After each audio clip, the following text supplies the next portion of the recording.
boa tarde para todos e todas. Hoje é dia 30 de maio de 2010, domingo. Verbete é o 1583. 3 páginas, 43 logias e 7 máximos. O tema, primeiro discernimento. A especialidade, holomaturologia. Definição. Primeiro discernimento é o ato ou atitude inicial de inteligência evolutiva, na qual a consciência lúcida põe o próprio ego em plano secundário, exaltando a interassistencialidade às consciências, sem quaisquer influências religiosas ou místicas. O ato de desatar a estrutura do próprio ego, princípio da evolução interassistencial dinâmica. Na remissiologia tem 15 itens, nós chamamos a atenção para 5.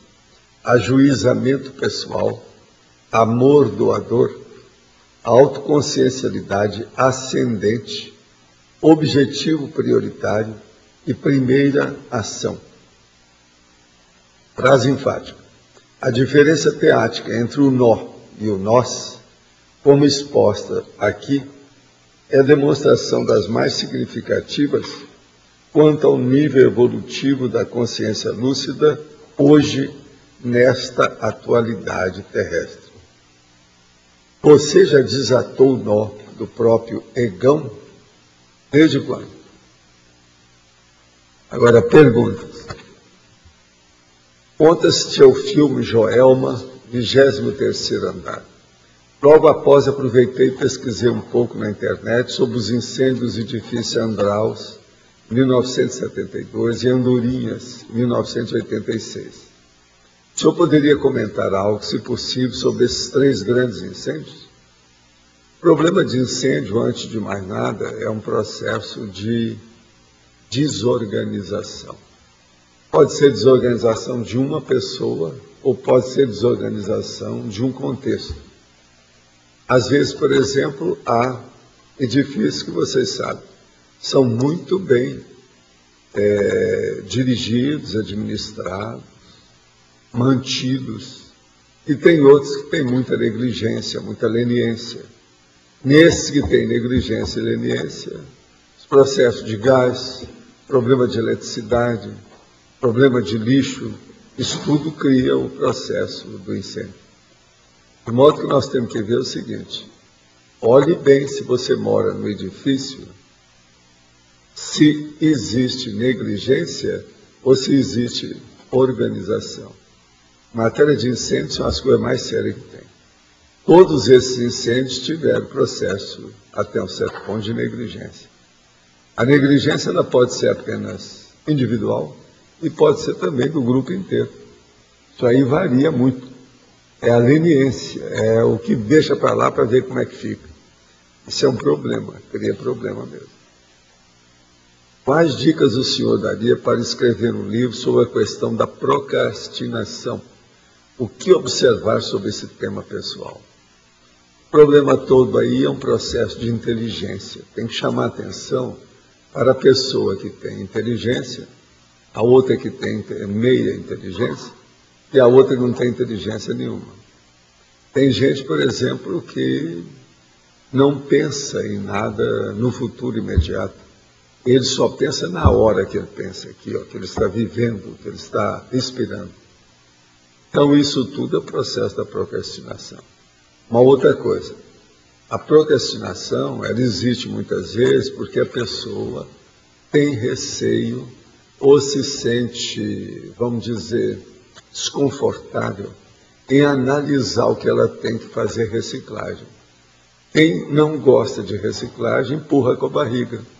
Tem preguiça mental, entra quase sempre em processos difíceis com a própria consciência e caminha para a melim. Você tem que falar sempre em melim, quando vai falar da pessoa que vai adiando sine die, de qualquer maneira, aos seus deveres, suas obrigações que ela tem que fazer. De modo que, de modo geral, aí o que a gente tem que falar nesse caso é por aí. Não é uma coisa difícil. A internet pode mostrar a você dezenas de casos do processo de procrastinar. Uma das coisas piores que tem a procrastinação no Brasil, vamos dizer, da parte judiciária. É muito problema que tem. Então, eles acham que eles vão adiando os processos criminais, etc., tal, as demandas e os atos judiciais, porque acham que tem muito material, muita coisa. Então, por que é que não dão um jeito? Ou aumenta um pouco para cuidar disso, ou por que não diminui as possibilidades de ter tantos processos judiciais? De qualquer maneira, a iniciativa tem que ser do Poder Judiciário. Agora, o que se passa? Esse Poder Judiciário, então, essa palavra, eles até gostam muito disso, procrastinar, procrastinação. Então, veja, isso, antes de mais nada, o problema é deles. É muito sério a gente pensar nisso, mas é uma coisa também que, se você vai estudar procrastinação, é bom lembrar, Poder Judiciário. E o Brasil, entra gestão, sai gestão, morre gente, nasce gente, chega uma nova geração da jurisprudência, e a coisa está aí. Tudo demora demais. Já fizeram as pequenas causas, aquele juizado, com o problema todo, mas a gente não vê que essas coisas melhoraram muito, não. É demais. Teria que reformular muitas dessas leis. É a única saída. Outra pergunta. Não seriam sonhos recorrentes sobre catástrofes de ordem planetária? Lembranças, memória do conhecimento de fatos vindouros indelevelmente impressos na aula memória? Fatos vindouros, não. Mas é fatos que a pessoa já vivenciou alguma coisa. Porque você tem que lembrar o seguinte, lembre-se bem como é que você era na época da Pedra Lascada, ou na época que você era Cro-Magnon. Quanta catástrofe, quanta inundação, quanto vulcão, quanta coisa de fogo e água, vento, tempestade que você já não enfrentou. Essas coisas todas estão fixadas na holomemória da pessoa. Agora, sonho recorrente, em geral não é isso. Que a gente tem experiência disso, eu mesmo tive experiência dessas coisas. O sonho recorrente é algo de uma experiência que a pessoa teve e que vincou a sua memória de maneira praticamente indelével por muito tempo. Aquilo, então, quase sempre tem uma base emocional ou irracional muito forte. E a pessoa fica procurando desligar, esclarecer, dar um jeito de interpretar melhor a ocorrência. De modo que isso faz parte. Praticamente todo mundo tem sonho recorrente. Agora, varia a influência desse sonho recorrente na vida, nas manifestações, nas reações da pessoa. Outra, tenho que lidar com uma pessoa extremamente tóxica. Fico em EV para me proteger. Sinto que está fazendo efeito. Sempre há uma assimilação, por menor que seja. É possível não assimilar absolutamente nada dessa pessoa? Sim, tudo é possível. Depende de você. O problema é o seguinte, nós podemos trabalhar, por exemplo, no fogo, com uma roupa especial de bombeiro. O fogo não atinge a gente com aquela facilidade que tem com a pessoa desprotegida. Outra coisa, nós podemos descer também com a roupa especial dentro da água, e com respiração artificial, com oxigênio, nós também nos defendemos. A mesma coisa com a pessoa, nós podemos fazer um autoencapsulamento da gente que equivale a um escafandro, uma vestimenta de submarino, etc. É uma roupa de autodefesa, vamos dizer, antifogo, e por aí vai. Tudo depende da pessoa. Então, começa por isso. Você pode fazer um autoencapsulamento de tal maneira que você vai em qualquer lugar e cai fora. Agora, existe uma outra coisa, que é o que eu faço comigo. Eu não fico usando autoencapsulamento em tudo que eu preciso, não. Eu entro em estado vibracional, me preparo e fico forte dentro da minha psicosfera, minha força presencial. E enfrento as coisas e não deixo que as coisas entrem. O que é? Que coisas que pode entrar? É o exo-pensene, aquele pensene de fora, o intruso. É o intruso pensene. Eu não vou no bico daquilo. Agora, isso é bom que a pessoa, todo mundo divide fazer experiência nesse sentido. Por quê? É o jeito da gente evitar a baratosfera. Cada lugar desse, com uma pessoa dessa, é entrar na baratosfera. A gente tem que saber como é que faz para não assimilar aquilo que está errado. Agora, assimilação depende da pessoa. Você pode passar em muitos lugares e não assimilar nada. Há pessoas totalmente autistas, outras estão ausentes, outras estão noutra, estão em devaneio, pensando outras coisas, passa por aí e nem está aí. Tem gente que faz assim quase que a vida inteira, passou pela vida e não viveu. Foi levando a coisa, de qualquer maneira. Isso tudo tem sua razão. De modo que temos que ponderar isso mais com calma. Né? Agora, gente, sobre o processo do primeiro discernimento, vocês estão vendo que o processo, a base disso, o contexto todo, é a interassistencialidade consciente. Essa interassistencialidade, sem influência de nenhuma determinação dogmática, seja de religião, de misticismo, de uma seita, de uma iniciação, quer dizer, a pessoa mesmo tirando a conclusão que é importante ela ajudar os outros, por si, orientada apenas pela racionalidade, visando, objetivando a evolução, isso é que é o primeiro discernimento.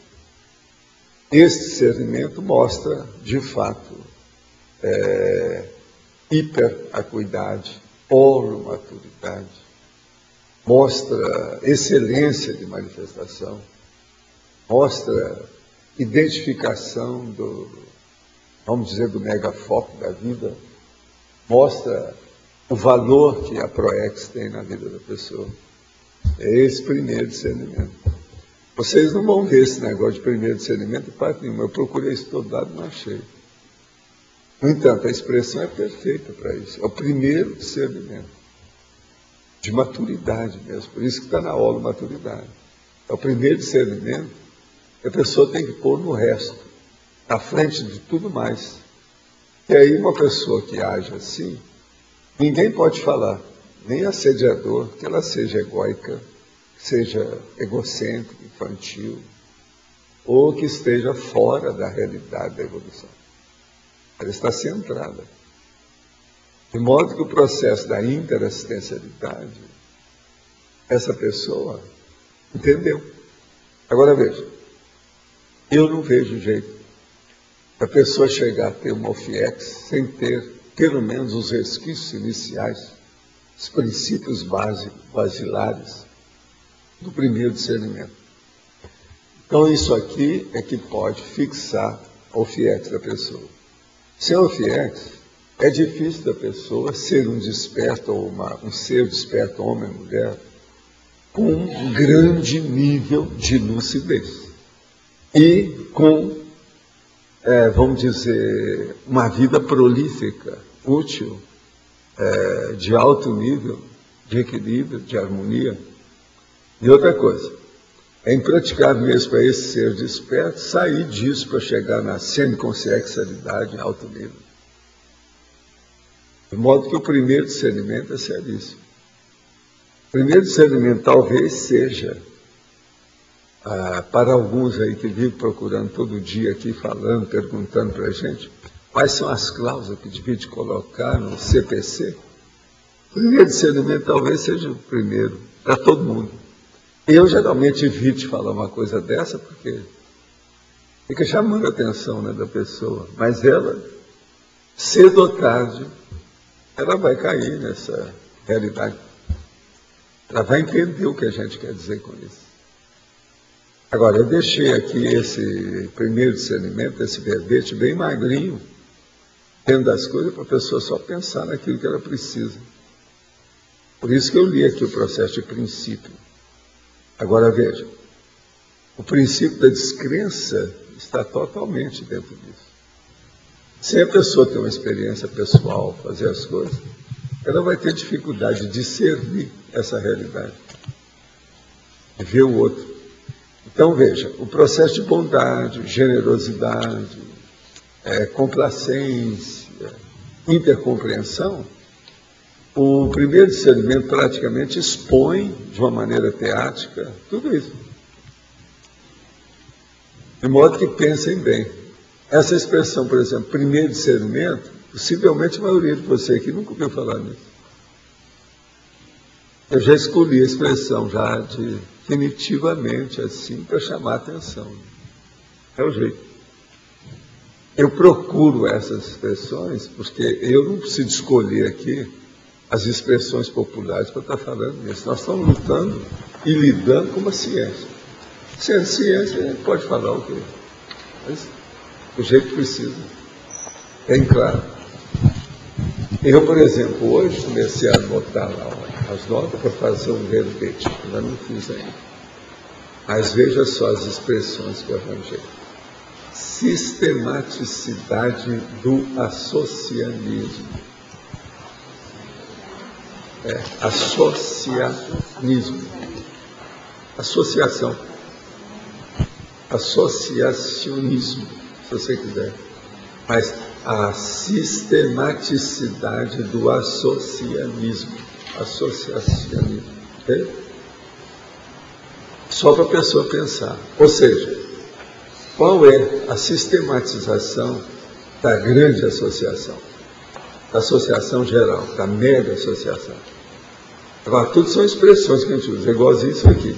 Estou arranjando isso que eu estou falando, que vocês estão escrevendo livro aí. É bom ver como é que a gente tem que pensar.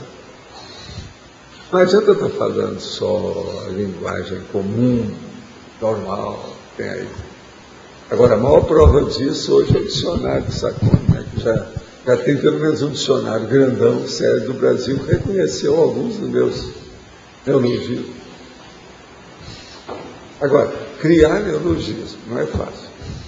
É uma das coisas que precisa de ter uma inteligência multifacetada em várias áreas de comunicação, para que aquilo saia aceitável, sem criar muita reclamação ou insulto. Porque sempre tem os insultos. Faz parte do serviço da galera. O que você queria falar? Paulo, página 16, o último tópico lá é efeitologia. O primeiro efeito aí, você pode ampliar? O efeito da holomaturidade manifesta plenamente pelo holossoma.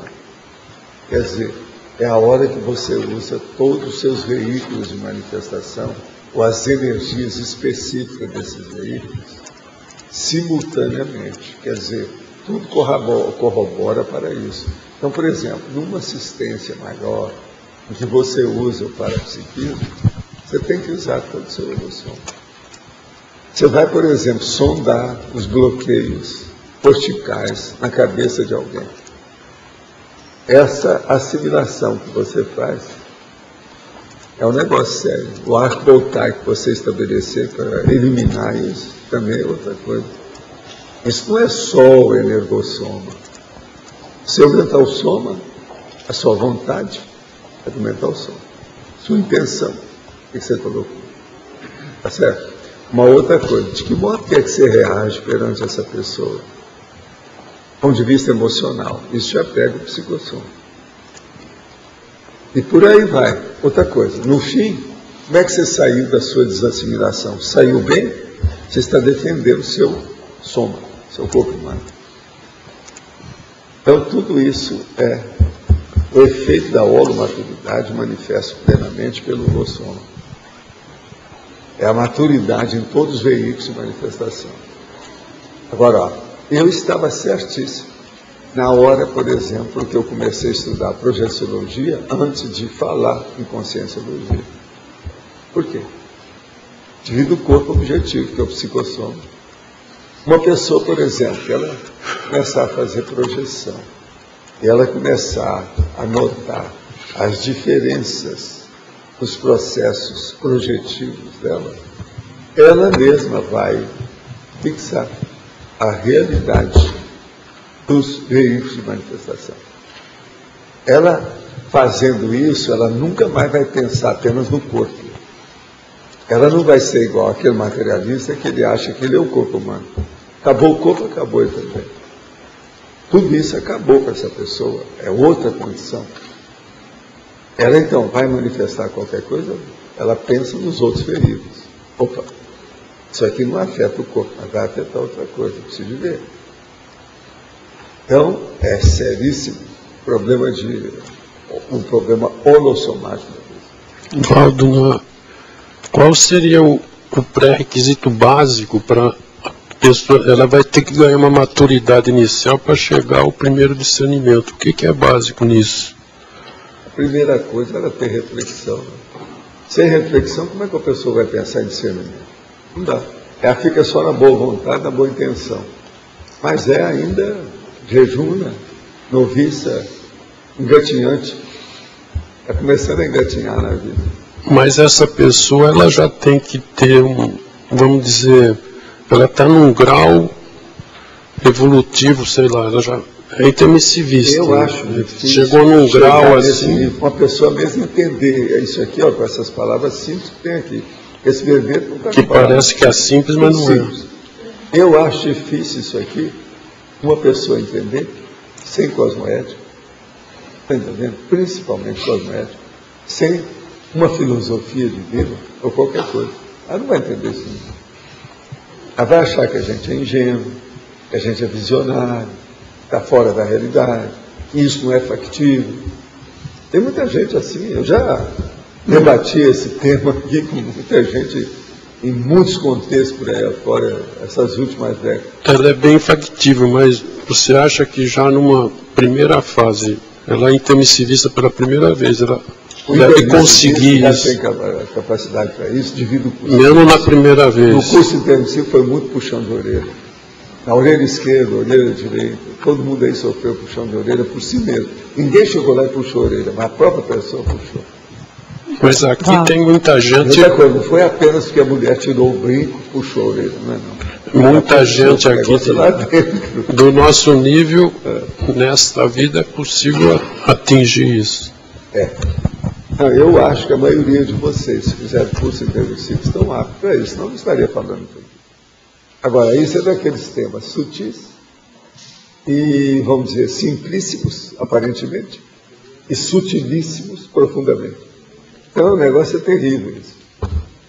Olha bem a sutileza e a simplicidade desse negócio todo que está aqui em 3 páginas. É de morte isso aqui. Agora, ó, quanta coisa não tem trazido aí assim? Agora, isso aqui não é para esses bobocas, totalmente aquilo que eu chamo o burril do borral do borrói, que é, por exemplo, fanático, religioso, que está com um tapa-olhos, está vendado perante as coisas, tem lavagem cerebral, seja da Robex, a robotização existencial, isso aqui não serve. Isso aqui, com essa simplicidade toda, é para gente complexa, sofisticada. É isso que eu quero chamar a atenção.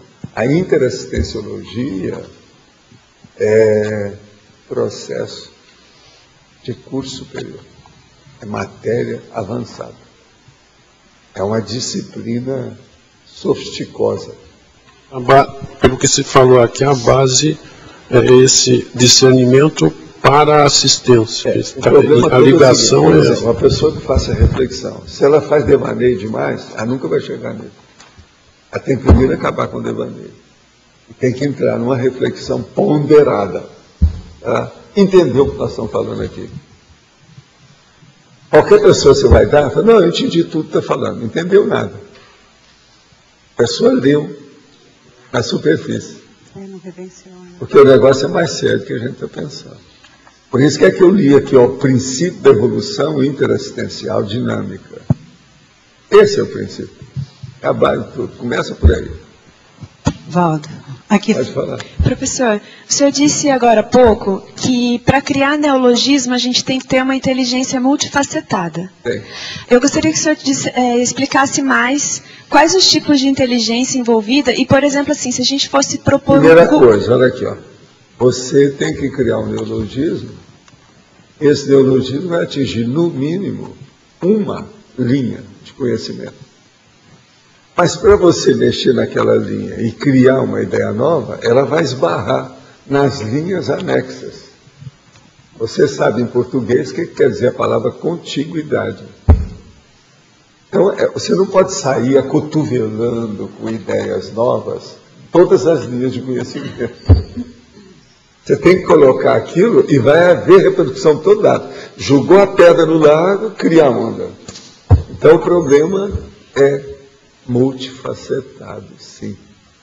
Você não pode criar uma ideia dentro de uma linha de expressão evolutiva, etc., tal, sem ver a repercussão daquilo fora daquela linha. Sempre vai ter. Primeira coisa, você tem que analisar isso. Seja que se, vamos supor que a ideia seja bem simples. Mesmo assim não me interessa. Você tem que ver as repercussões daquilo com o tempo. Então, na verdade, vamos ponderar. Isso é extremamente sério em matéria de abrangência. Então, a cosmovisiologia seria o ideal, né? Se você fosse me perguntar o que eu precisava de ter, eu falei assim, ó, saia da monovisão e arranje uma cosmovisão para você ver o que é um verbete novo, ou uma ideia nova, ou, vamos dizer, uma abordagem nova. Isso que eu chamo de ver com. É isso aí é que vai levar você para a neologia. E, professor, a gente... A neologia, ela não tem que vir primeiro. Raciocina bem, cara. Quem vem primeiro é a ideia nova. É o neoconstructo. O neoconstructo vem antes do neologismo. Então, a hora que você vê, você está com a ideia nova e está na sua mão, você não sabe onde colocar, porque não tem lugar para ela. Dentro do recheio decorativo do mundo que você vive, não tem local para depositar aquilo que está na sua mão. Isso é o neologismo. O neologismo é a consequência, né? É a consequência, é o efeito, é a derivação. Entende? É o filhote, é o dividendo da sua ideia básica. É o dividendo. Você está notando aí o alcance disso e como é claro e lógico? E, professor, a gente montando um curso ou uma oficina para ajudar as pessoas a trabalhar com o neologismo, que tipo de atributo o senhor acha que a gente pode estar ajudando as pessoas a desenvolver? A primeira coisa é fazer as pessoas raciocinar por si próprias. Entende? Uma pergunta cretina que você pode fazer é o seguinte, por exemplo, esse mês nós estamos terminando, hoje é dia 30 de maio, só tem o dia de amanhã para você aproveitar o mês de maio. Esse mês, que ideia nova que você criou na sua vida? Teve alguma ideia nova? A pessoa falou, não, esse mês não. E o ano passado, você teve? E na última década, você teve? E por aí você vai. Você põe a pessoa na parede a respeito do processo da originalidade, o neoconstructo, as neoverpons, a coisa nova. Nós estamos escrevendo aí, já tem 39 autores. Nós queremos levar esses autores para 100 autores em pouco tempo. Pouco tempo quer dizer, o resto dessa vida. Então agora o que é que a gente vai? Que é pouco tempo, isso não é nada, 1 milênio não é nada. Então agora vamos entender. Vamos entender isso. Essas pessoas precisam de raciocinar por si. Elas têm que procurar ideia nova. A originalidade está no objetivo básico, bem na frente ali, ó, desafiador, acendendo e apagando assim, ó, para a pessoa o tempo todo. Ideia original, ideia original, ideia original, ideia original. E qual que é o traço que mais dificulta a pessoa a ter a ideia original, pensar por ela mesma? Eu já falei isso aqui demais. A priorismose. A pessoa já tem uma ideia fixada, não saiu daquilo. Outra coisa que torra tudo, que congela a pessoa, como diz o Loche, engessa, é o processo a interiorose, por exemplo, é uma delas. Outra coisa é aquela pessoa que está na mesmex. Ela não quer saber, ela é neofóbica. Ela tem medo da coisa nova. Essa não tem jeito. Toda pessoa, então, que quer mexer com neologia, precisa estudar coisas novas. A neoideia, a neofilia, a neoverpon, neoconstructo, como eu estou falando aqui. Então é a neocognição, neoconhecimento. Tudo é a mesma coisa. Você está vendo lógica nisso que eu estou lhe falando? Então não dá para sair Agora, da veja, conscienciometria, né? Se uma pessoa chegar lá e falar assim, não, mas isso tudo é muito teórico e secundário. Você fala assim, e a sua vovozinha, a do avô e a vovozinha da outra, da mãe e do pai? As duas vovós, você deve falar para ele. Raciocina bem o que isso pode trazer para a sua cabeça. O que é que você precisa para sair da sua pasmaceira e da mesmex secular? Coisa nova. Agora, neologismo faz a pessoa raciocinar sobre ideias novas, querendo ou não. Então, por exemplo, uma pessoa que combateu o neologismo, ela tem que combater se o neologismo é mal construído. Ela tem que liquidar com o neologista que criou isso. Mas agora, por exemplo, se ela vai combater simplesmente porque é neologismo, ela está no buraco. Porque ela não entendeu. Ela pode ser massacrada com linchamento intelectual na hora. Você está entendendo? Linchamento intelectual. Não é tiroteio verbal apenas, não. É linchamento intelectual. A gente liquida com ela. Outra coisa. Você deve falar com as pessoas o seguinte, ó. Cuidar de neologismo está inserido como uma providência das mais sofisticadas que tem na intelectualidade. Você sabe disso, né? É um dos pontos que tem gente que acha que a neologia é um dos pontos de mais, vamos dizer assim, do pináculo de conhecimento dentro do processo mental somático. Devido ao quê? É o processo da criação forçada. A pessoa cria ou ela não expõe. Então, ela está encantoada. Ou expõe ou não. Ela tem que enfrentar aquilo. E outra coisa, só o ato de você defender o neologismo já é uma campanha. Já é uma África. E não é fácil. Agora, todo mundo quer o seguinte, receber tudo já mastigado, só falta deglutir. É fazer isso, mais nada. Você já dá para a pessoa mastigada. Entende? Não precisa de mais nada. Por quê? Porque a hora que você for embora, ela vai virar a vaca. Ela vai ruminar aquilo que você deu. Então, pelo menos, ela deglute, fica a aparência boa, ela se acha, não, estou no mesmo nível. A hora que você for embora, ela começa a ruminar, porque ela não entendeu nada, mas ela não quis dizer. Há legiões de pessoas assim, nas melhores famílias, nos melhores níveis sociais. Tá certo? Professor, Inclusive na universidade, tem muito disso. eu queria então aproveitar, depois de toda essa força, né, que o senhor colocou aqui, deixar o convite aberto para que, se alguém ainda quiser vir para a nossa equipe de neologia do Holociclo, né, nós estamos lá produzindo o dicionário de neologismos do professor Valdo. A gente está Agora fazendo... é bom vocês enfrentarem isso. Isso aí é um dos pontos altos do meu trabalho, muito embora seja secundário na aparência. Mas é um dos pontos altos. Por que é que eu dei valor para o Sacone? Porque ele viu isso. Esse cara entende português, está na cara. Esses outros boboca por aí não viram. Fizeram muita coisa, tem, como ele falou, tem uns 5 grandes dicionários do Brasil aí, de dicionarista, de lexicólogo. Por exemplo, ele viu mais atrás do morro, visão curva. Ele viu certas coisas, senão ele não colocaria. Outra coisa, o livro dele tem a opção de outros neologismos em outras áreas, não é só na nossa. Ele andou estudando. A biblioteca dele deve ser boa. Esse cara não é bobo. Então não adianta. Agora estou começando a entender porque ele sempre foi tão combatido. Ele é renovador.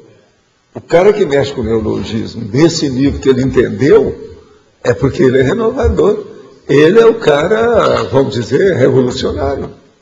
Uma opção de coisa. E o dicionário dele está mostrando isso. Você leu bem o dicionário dele? Sim. Só a apresentação dele, aquelas poucas páginas que tem, elas são irrespondíveis, inatacáveis, irretocáveis. Não tem saída com aquilo, não. Tudo que ele falou é real. Aquilo que ele diz dos outros dicionários, da situação, das palavras que ele diz, as indicações que ele deu são perfeitas. Não adianta, não vem que não tem. Inclusive ele diz, né, que prefere trazer os neologismos e deixar aqueles termos arcaicos, aqueles que não são Ele está com a renovação da língua. Agora, essa renovação da língua, gente, é terrível. Vocês vejam bem, eu conheci uma pessoa que há 14 anos trabalhava e lecionava na escola, seriamente, sobre língua portuguesa e o processo da linguagem, da linguística em si. Essa pessoa chegou em casa, começou a trabalhar comigo. 2 semanas depois, ela falou assim, nunca mais eu quero voltar a falar em português. Perdi 14 anos com isso. Eu falei assim, mas por quê? Não, língua é essa que você faz. É a sua língua, você criou a sua língua. Isso está de acordo dentro do seu estilo. A pessoa cria a língua dentro dela, respeitando tudo que tem, mas ela cria a língua lá dentro. Essa pessoa foi um problema. Eu que estava tentando ver se ela ampliasse aquilo para até me ajudar, ia ser colega minha para me ajudar, ela desistiu. Ela viu o alcance da coisa através do meu estilo. Ela já quis mudar para uma coisa melhor. Eu também não vou dar conta, porque ela queria, entrou dentro da psicologia, que é um assunto mais sério, mais bravo, mais avançado naquilo que ela quer para fazer assistência. Eu não podia dar conta. E o seu dicionário de neologismos, né, esse que estamos lá agora elaborando, ele chegou a bem mais de 6.000 neologismos. É aquilo que eu falei, eu já devia ter uns 6.000 por aí. E agora, seria bom vocês depurar esses 6.000. Estamos só fazendo... colocar, por exemplo, mais expressões mais simples para o povo entender. Essas muito complexas, que tem, por exemplo, neologismo, que tem expressões compostas, essas são mais difíceis. E o povo, às vezes, não quer saber que isso é neologismo, eles querem só a palavra. O ideal, talvez, fosse depurar isso tudo, de colocar só a palavra isolada, individual, a unitária, em vez da composta. Agora a composta você pode colocar como derivado, mas não faça isso uma entrada ou um verbete. Ponha a palavra como verbete e as compostas como secundárias. Sim. Aí talvez vai dar mais ênfase, porque o povo vai entender melhor. Didaticamente falando, se eu fosse fazer, seria isso que eu ia fazer. Agora estamos fazendo esse filtro. Você está fazendo? Sim, colocando o termo básico. Agora, esses aí, então, os unitários, é que eu quero ver quantos vão dar. Mesmo assim, vão dar alguns milhares. Eu quero saber quantos. Está bem. Tá certo? Mesmo assim, ainda vai dar muita coisa. E outra coisa, tem mais coisa para vir, né? Sempre tem. Dos novos, agora, sempre tem uma coisa ou outra, é inevitável.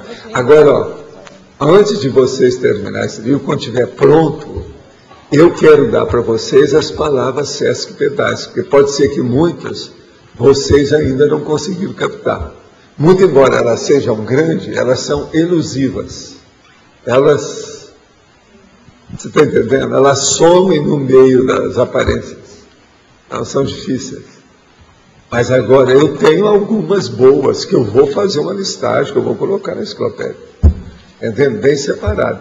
Agora, as minhas são baseadas em sílabas 10, 11, 12, 13 e 14 sílabas. São 5 tipos de palavras Sesc Pedais que eu arranjo. Agora, estou trabalhando com isso faz alguns anos, eu estou acumulando. Algumas eu tenho muito, é lógico. Quanto menor o número, maior o número de palavras, você sabe. A de 10 tem mais. Eu estou falando tudo mais dentro da conscienciologia. Já tem palavra com 14 sílabas. E ela é bem funcional.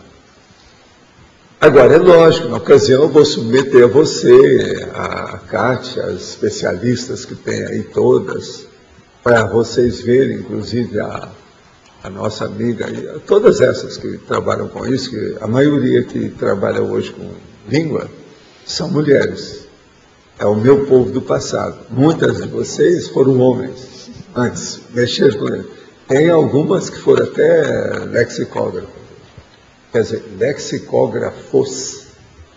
Então, isso tudo a gente vai ver na ocasião que eu quero pedir a opinião de vocês sobre o assunto, tal, como é que é. Agora, também nesses meus 40 pequenos vocabulários que eu tenho lá, que são mini dicionários, eu preciso saber também o que eu vou incluir na enciclopédia, tem muita coisa. Se fosse mini dicionário, teria que ser na letra M. Então tem que colocar aquelas dezenas que eu tenho. Eu preciso de ver com calma.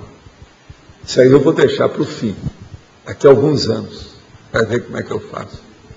Agora, esse dicionário de vocês me interessa muito. Agora, eu quero só lembrar uma coisa. Vamos supor que vocês publiquem esse dicionário amanhã, ou no próximo ano, ou no ano que vem. O que acontece? Eu vou continuar fazendo. Já está desatualizado. Então, veja, é preciso deixar, então, o espaço aberto e que a coisa continua. To be continue, colocar lá. Está entendendo? Ter continuidade. É sobre o processo de criar o neologismo, que você é um livre pensador, você é um cientista com ampla liberdade de expressão. Não, então, fala sobre isso. Eu sou um grande pesquisador bibliográfico.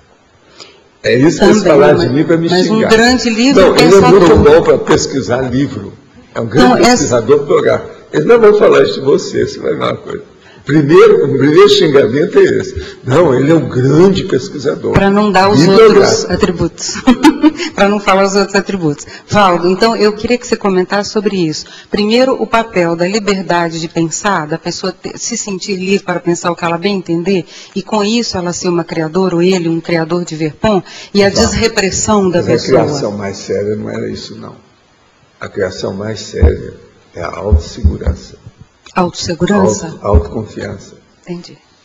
Isso é que é a coisa mais séria. Porque é uma por exemplo, a pessoa né, vem perguntar, coisas. Agora, recentemente, foi agora esse ano, ela vem perguntar, qual que seria o trafó que eu precisaria para entender bem a linguagem e chegar a criar termos novos? Eu virei para ela assim, estado vibracional. Autoconfiança, o que é que eu ia falar no caso desse? É o estado vibracional. Por que o estado vibracional? Com o estado vibracional, a pessoa vai se defender, vai melhorar o processo dela, a psicosfera, o holopensene, ela vai ampliar a autossuficiência, ela vai ter mais confiança no seu pulso, ela vai ter mais confiança naquilo que ela pensa, porque sem isso não vai. Sem confiança, se uma pessoa for apalpando, tateando, como, só para acertar. Sabe como é que é? Um pouco amaurótica, sem ver o que é que está se passando, é difícil. Então, eu queria também que você comentasse sobre essa frente interassistencial que você faz através do neologismo, que essa eu considero de ponta mais importante, a que agrega intermissivista, a que faz novas rotas mentais para nós. Agora, o mais importante não é o neologismo. O mais importante é aquilo que eu sei, por causa do processo, o próprio enumerador também pensa assim. É o problema da prioridade da ideia expressa. Então, por exemplo, a hora que eu falo princípio da descrença, pronto, isso é uma droga. Isso é pior do que o neologismo. Mas é uma expressão composta. Mas é terrível. Devido o quê? As repercussões, os filhotes que isso cria, que isso gera. Está entendendo? A prole, o processo prolífico dessa ideia, princípio da descrença. Tem também. Agora, é lógico que toda vez que você faz isso, você tem que caracterizar, tem que definir, tem que identificar isso com detalhes, passar um pente fino para a pessoa entender. Porque não adianta falar só princípio da descrença. Tem que expor o que é isso. Agora, a hora que eu falo princípio da descrença, você deixa tudo que tem conhecimento por aí, toda a cognição, tudo aquilo que sua mãe falou, seu pai, seu professor, todo mundo que você teve interesse, tudo. Você vai ver por você. Esquece tudo. Começa tábula rasa, tudo limpo, a cabeça limpa, zero a cabeça. E você vai fazer a sua experiência e tirar a sua conclusão. Quer dizer, isso aí é mais importante. Essa expressão composta, princípio da descrença, é terrível. E outra coisa, isso eu não criei, é uma coisa óbvia, natural.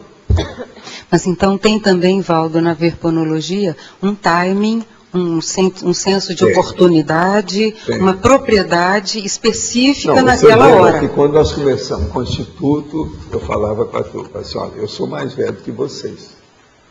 Eu falo uma coisa, só a minha presença já tem uma certa autoridade. A velhice, a minha careca, esse negócio todo. Aí, ó, vocês olham bem, eu vivia brincando isso. Veja bem como é que a minha cabeça é brilhante, olha só. A cabeça é brilhante. eu vivia brincando isso. Isso é que é coisa séria. Agora, vocês que estão aí com esse tupete enorme, isso aí não precisa de caminhar mais. Né? E outra coisa, tupete de cabelo pretinho. É muito importante isso, não é cabelo grisalho. Mesmo nível. Você está agradecendo a parte que ele toca, isso? Tá certo. Valdo, então tem uma série de etapas a serem cumpridas. A liberdade de pensar, a desrepressão. Por outro lado, Mauro, existe um processo difícil, antipódico, ou antagônico, ou, se você quiser, isso que eu vivo falando aqui, antagonismo, o antagonismo e o paradoxo terrível, que é o seguinte: se a pessoa não começar cedo, dentro desse processo, ela não vai ter visão de conjunto intelectual. Você está entendendo? Tem que acumular bagagem. Tem uma bagagem cultural acumulada. Eu comecei a entender muito o processo de neologismo pela criação dos super-heróis do gibi quando eu era menininho. Eu tinha uns 6 anos, 7 anos. Então, assim, por que é que ela arranjou esse nome? De que modo que foi? Agora, eu ia perguntar para minha mãe, ela começava a rir, né, nessas coisas. Eu falei, esse negócio do gibi é você que está lendo, não sou eu, você deve saber mais do que eu. Por que você está perguntando? Eu queria saber por que aqueles tipos, é muito nome antigo. Você sabe que tem milhares de super-heróis. Parece que agora, ultimamente, esses últimos tempos, eles arranjaram mais, mas já não tem mais aquela criatividade do início. Porque todo processo artístico, a primeira geração é superior a tudo mais. O resto que sai é secundário e é inferior em qualidade a tudo que foi feito. Eu diga, tudo plagiado. Aquelas expressões, Waldo, que me implicavam muito. Comi o caracóis. Por 1 milhão de não sei o quê. Ninguém falava daquele jeito, só tinha na revista. Existe o processo do crash. A hora que dá um soco. Aquele negócio. Tem um monte de coisa. Está entendendo? Tudo isso é um processo sério, cada onomatopeia e tal. Então, vamos supor, uma pessoa de muita intelectualidade, mas que saltou essas etapas ou não teve essas derivações. Eu vi essas coisas todas, mas quem me falou em neologismo a primeira vez, eu já tinha 10 anos, né? Foi o professor Vicente Pérez. Ele é que me falou nisso. Pergunta minha, né? Queria saber, como é que se cria as palavras aí? Como é que eu posso criar uma palavra? Aí eu comecei, falei assim, você está querendo muita coisa, precisa estudar muita língua, para fazer um neologismo. Aí ele começou a falar. Foi aí que eu vi a primeira vez o que significa neologismo, com calma, direitinho. É a aula dele. Ele me ensinava os rudimentos de diversos idiomas simultaneamente. Eu estudei com ele vários, sabe como é que é? Idiomas. Eu agora, recentemente, estava vendo lá o obituário, quando ele morreu. A cidade toda chorou a morte dele. Morreu ainda moço. Agora, o que se passa? O obituário de jornal do interior era um jornal que publicava em Monte Carmelo. A minha sobrinha lá guardou o jornal e estava me mostrando o obituário do Vicente Lopes Pérez. É impressionante o que ele escreveu. É uma obra-prima de literatura, o obituário dele. Sabe? Agora, a gente vê como o homem era importante. Outra coisa, ele não mexeu só nisso, ele ajudou demais a comuna toda, a comunidade, pela inteligência dele, as coisas que tinha. Então ele influía na prefeitura, trocava lá também as ideias com o juiz, aquela coisa toda, devido ao conhecimento dele em matéria com os idiomas. Ele influía em tudo. No obituário eles falaram disso. Agora, era uma senhora personalidade esse homem, realmente. E muito rigoroso, bravo. Você está entendendo? A professora, para valer mesmo. Forçava a barra. Ele ia em frente. Isso ajudou demais. Agora, foi lá que eu tive essas primeiras noções do processo de neurologia, do jeito que eu estudo hoje. Valeu. Agora, li muito livro sobre essas coisas, mas é que os livros são, assim, um pouco ainda superficiais sobre esses processos. Às vezes são muito teóricos, só mostra aquilo que é o padrão, todo mundo e tal. Agora, a coisa é criar a ideia para depois você fazer a forma. Então, o conteúdo é que tem que vir primeiro. Isso é que a gente tem que entender muito. Mas, para chegar nisso, você tem que ter entendido a forma, mesmo que você não tenha feito. Então, tem que começar cedo. Aí que eu falo que tem aí o processo do paradoxo. As coisas têm que ser levadas direito, junto. O conteúdo e a forma. Matéria de expressão, de comunicação, eu acho isso importantíssimo. Agora, aqui outra pergunta. O que o professor poderia falar sobre vidas em outros planetas? Será que a habitação em outros mundos estão em outra dimensão, aquela dimensão não vista por olhos humanos? Tendo como base a exploração das sondas no planeta Marte, o planeta em que pesquisa mais se parece com a Terra em questão de clima, se existe vida, será que estão em outra dimensão? Não conseguimos ver? Não. O que a gente quer dizer é o seguinte, planetas, a universidade dos mundos habitados, a universalidade dos mundos habitados, é do ponto de vista físico. Não tem nada que está vivendo no meio da fumacinha, não. Tem que estar lá, o negócio é a existência mesmo. Marte, eles já viram que não tem vida igual a nossa, mas deve ter alguma vida pequena, microscópica, infinitesimal, ou qualquer coisa nesse sentido. Isso aí o povo já admite que tem, mas isso é óbvio. A própria Lua, vocês sabem que ela tem água que pode aguentar alguns milênios dentro de uma estação espacial lá. Ou pode viver lá milênios com a água que o planeta tem. Já chegaram a essa conclusão. Já há uma hipótese para isso, é uma escola que já defende isso. Na Lua. No segundo princípio do hermetismo, atribuído a Hermes Trismegisto, o que está em cima é como o que está embaixo. E o que está embaixo é como o que está em cima. Em o Kybalion, é dito que esse princípio nos permite, através da análise das coisas nesse mundo, vislumbrar algumas coisas do funcionamento dos outros mundos. Existe mesmo essa correspondência?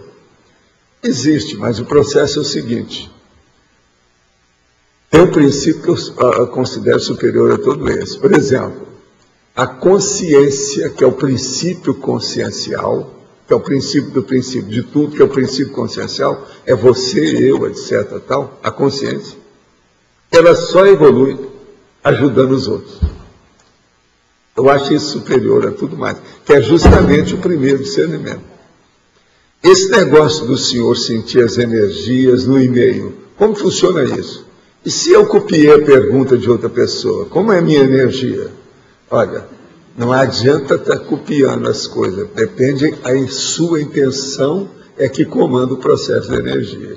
Quando a gente entra e liga as tomadas, dentro do processo, não é?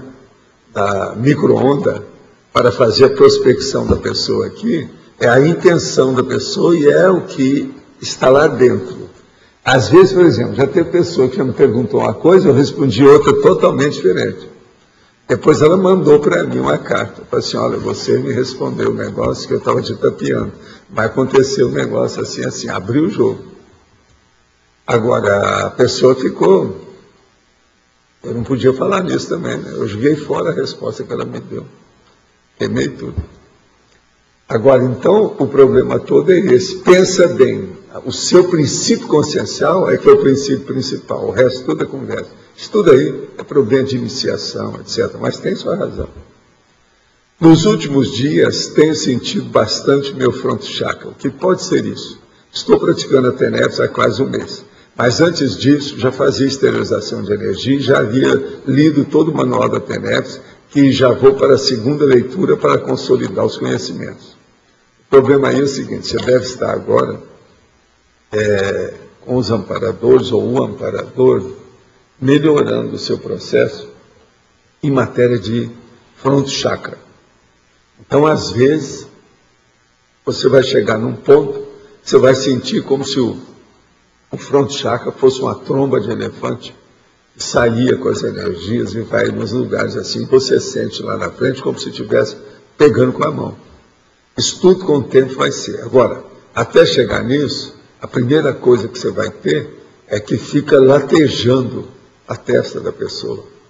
Tem pessoa que começa a fazer isso, pensa que está com sinusite, vai tirar a radiografia, vai ver, vai olhar, está lá, o frontus maxilar, e também o frontalis, está tudo bem, não tem nada, não tem sinusite, não tem nada. O processo é outro. Ele fica latejando assim. Você nota direitinho que tem uma. Então, seu próximo passo deve ser o latejamento. Prepare-se. Você pode fazer um paralelo sobre o trinômio automotivação, trabalho e lazer e o workaholism. O workaholism é da pessoa primária, aquela que está iniciando a vida. Quase sempre é gente mais moça, que está, às vezes, mudou a vida, está numa condição assim de muita disposição física. Então ela abusa do próprio corpo. Isso é com o workaholism. Agora, a automotivação, trabalho e lazer é quando a pessoa já amadureceu, já passou por isso, e ela então tem no trabalho o seu próprio lazer. E isso amplia demais a motivação que ela tem. Essa motivação é lógica, é lógico. Ela não vai fazer excesso. Ela vai se organizar, ela vai ter disciplina, ela vai ter limites, ela vai ter a carga horária de sono adequada, o que ela come adequado, ela não vai deixar de comer, ela não vai comer nem menos, nem mais. Ela vai comer aquilo que ela precisa para manter o trabalho dela. Agora, isso é já no fim da história, é depois que ela já amadureceu, é uma maturidade. Então, automotivação, trabalho e lazer é um objetivo básico para toda pessoa veterana e de uma certa idade. Eu não sou um especialista no assunto, mas estava pensando sobre os surdos mudos na tertúlia. Não sou surdo mudo, não conheço ninguém que seja, mas fiquei pensativo com esse assunto. Pensei em 3 opções. Alguém em tradução simultânea em Libras. Uma legenda, como em filmes, estimulando também a leitura. As 2 opções acima juntas. E uma dúvida quando temos essas ideias, que não temos conhecimento de nada, pode ser coisa do amparador ou eu mesmo. Não. Hoje em dia, todas as grandes mídias granfinas já têm o processo da Libra e a manifestação. Um dia a gente vai ter que também. Por enquanto, ainda tem tanta infraestrutura para chegar lá, para aquilo ali ficar melhor. Por exemplo, eu não devo aparecer com a minha careca lá todo dia brilhando daquele jeito, não. Se a gente colocar outra pessoa bonita, tem tanta moça bonita aqui. Aquilo lá não é chamativo. Aquilo é o que eu chamo, aeroporto dos mosquitos. Sabe como é que é? É o campo de pouso dos mosquitos. Em estrangeirismologia está grafado Megalox interassistencial. Não seria Megalox interassistencial Megafox?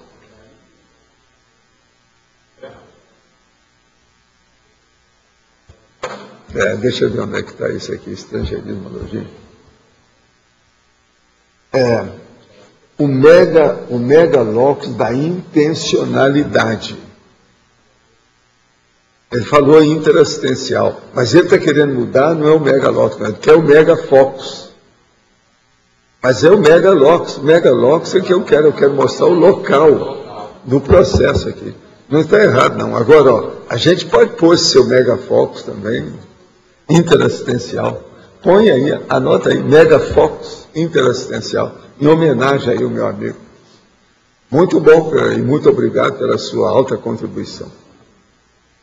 O espírito de André Luiz narra sobre uma comunidade espiritual, nosso lar. Está na moda, tem até um filme agora dele. Ela existe mesmo? Não sei, examina você, sai do corpo e vê se tem.